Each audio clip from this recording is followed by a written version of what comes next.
আহাগো ইস, সেই একটা ঘটনা হয়েছে। আমার আবার না পেটে কথা হজম হয় না, যে তরি না কই এই তরি খেলে আমার বমি বমি লাগে। কথা যে তরি কথা শেষ না করি, কেউ না কই, ততক্ষণ ভাল লাগে না। আজকে আমার দোকানে একটা সেই ঘটনা হয়েছে।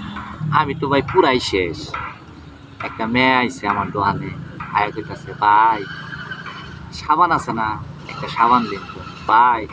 মেয়ের সামনে দিকে না আমি একবার শেষ হয়ে গেলাম না। মনে হলো যে আমি মনে হয় প্রেমে পড়ে গেছি। ও আসলে প্রেমে পড়ে গেছি।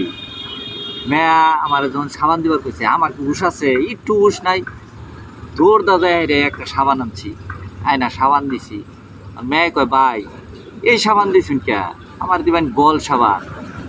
তা আমি চাইয়া দিই ভাই এটা থালি বাড়ি ধোয়ার সাবান। বললাম যে এটা তো থালি বাড়ি পরিষ্কার হয়, এটা তো কাপড়ও পরিষ্কার হবো, এটা তাই চালাইয়া দিই।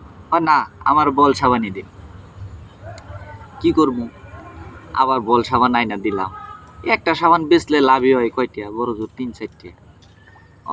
মেয়ে কইতাছে ভাই 20টা টিয়া রাখো, খুব ভালো, আমার কাছে আর টিয়া নাই। ভাই মেয়ার চাউনি দেখা ভাই আমি তো শেষ, কি করি? 20টা আছে, লাভই আর কয়টা হবো? পরে বললাম আচ্ছা ঠিক আছে দিন। ভাই আমার লাভ হয়েছে না? লাভ হয়েছে। যদি লাভ হইতে আমার কমেন্টে জানাই।